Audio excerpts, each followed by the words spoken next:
even in Japan, especially after March 11th, increasing number of people realizing that we need to have different kind of vision, not globalization.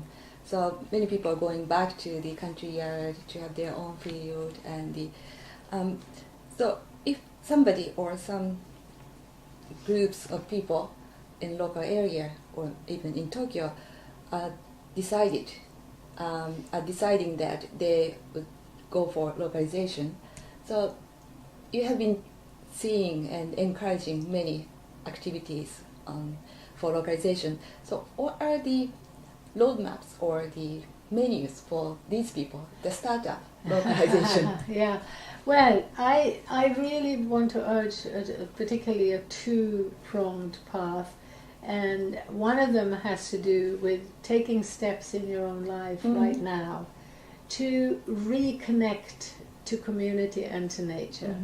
These are things that you can do without money, and even if you have very little time, you can actually gain so much by doing that.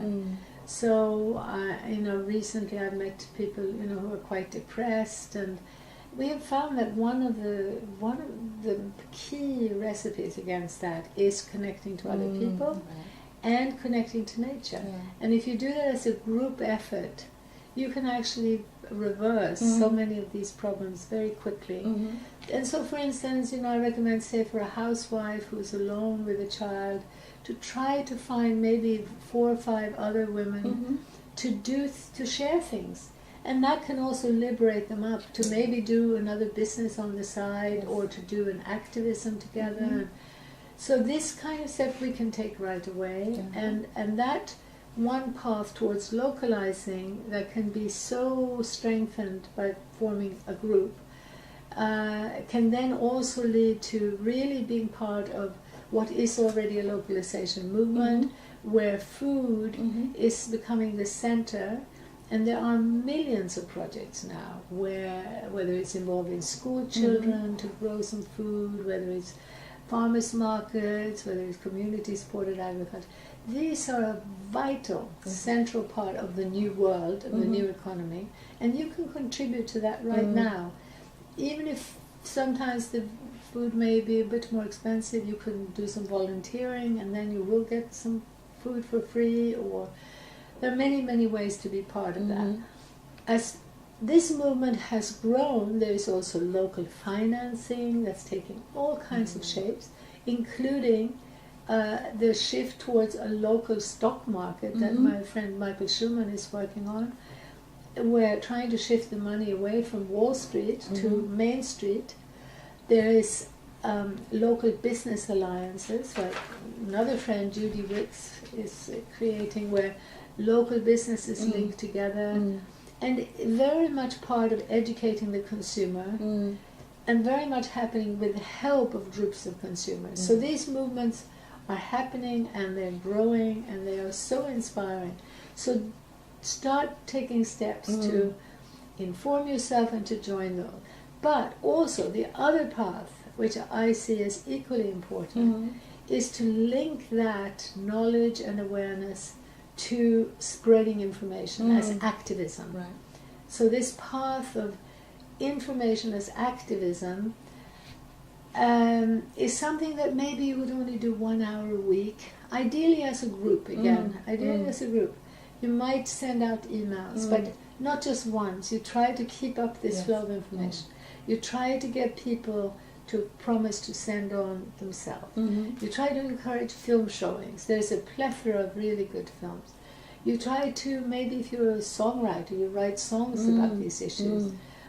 Try to communicate a different vision. But very much part of that informationless activism is also to spread the word that tragically our politicians, and I mean almost all of them worldwide, are so locked into an idea of growth which has meant freedom, free trade for giant monopolies. So Obama, as well as the Prime Minister of Japan, as well as Prime Minister of my country in Sweden, they're all supporting the creation of billionaires, wherever they may be, global billionaires, global corporations, through free trade treaties. and that this is having a disastrous effect. That information needs to be got out so that people will very clearly see localization not as some tiny little side issue, but as a way of promoting small scale on a large scale. Yeah. Many small farms can produce much, much more than one giant farm.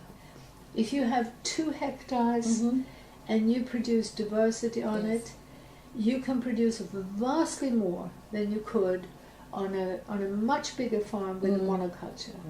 So this is a key element in terms of ecological literacy and real economic literacy. So it's these 2 paths of joining the localization movement, but also doing education as activism. Right. And this is going to be my last question. Increasing number of Japanese municipalities are now trying to hammer out their own indicators, not GDP. So last year we did survey about the Japanese municipalities, and we found out about 20-25 municipalities are trying to develop their own well-being indicators. And we looked at these indicators and what we found was that they are focusing on happiness aspect that is very important, but in order to support the local level well-being, we need to incorporate some economy aspect as well. So my last question for you is that what are kind of aspect or indicators they can incorporate in their well-being measures? Well, one of the key aspects, unfortunately, has to be the exact opposite of what they're being asked to do in the trade treaties, in the TPP and so on, which is that they should be able to favor local procurement. So this is something that the movements have pressured local governments and national governments to do. You know, whether it's the prisons or the government bodies or the schools, that they should source local food, for instance. But the treaties are in exactly the opposite direction. And so I would urge, again, also at the level of local government, I would urge people to also, in a very gentle, non-aggressive way, try to spell out why that is a really wrong direction. And I want to stress that the sort of major policy shift that we need to be lobbying for, part of the education work, is to show that what we need is new trade treaties, because this is going to be easier solved internationally by governments sitting down around the same table, where they've been sitting and giving more freedom to huge monopolies. They're now going to say collectively, sorry, we are not going to be able to let you have all this freedom. Our people want us to protect jobs and the environment. We're going to make protectionism a positive term, not a negative term. And we're going to do so by preventing you from being able to say to us that if you don't do as we say, if you don't give us all that big global infrastructure, if you don't devalue your currency, if you don't give us cheap labor, we're going elsewhere. That going elsewhere is what localization is going to prevent. Localization will mean, sorry, whatever you are, car industry, war machinery industry, whatever you are, you're going to belong either to Japan or America or China, and that means you've got to adhere to the rules that society sets. Doesn't mean that we have to have a type of communism where government runs business. It's that society sets certain rules, and if those rules are broken, you're not going to be able to operate. So this is why, for me, localization is the systemic alternative, because it isn't just about farming at a very local level. It's even about the car industry, which does need a certain degree of centralization. There is a certain efficiency of scale with industrial product, but the economic entities should not be able to say, move, I'm going to go somewhere else. They have to be place-based or localized. At the local government level, despite the national and international deregulatory treaties, there are some very good initiatives, and there's a lot more response to local people. And so I feel that one of the key things that one should be encouraging there is more of a discussion about these issues and joining the educational activism movement. And then sometimes what's happening in some countries is that the local government will turn a blind eye to certain things that have been coming from above that they don't agree with. And that is happening with many local governments.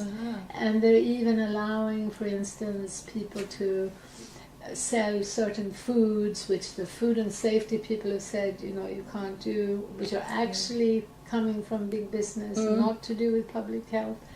And so there is a lot of goodwill, and I think more than anything, maybe this whole analysis that I'm trying to convey about the economics of happiness has to do with recognizing our problems do not come from some kind of innate human greed and aggression. On the contrary, even when people are struggling, there's so much goodwill, there's so much desire for something better, something more collaborative, something more sustainable, for greater security. That's a natural human instinct. So more than anything, the economics of happiness is about recognizing that what human beings universally desire is to be loved and respected, to be seen and heard, to be connected to other people. And that's what localization can bring about. And that's why I'm passionate about promoting it.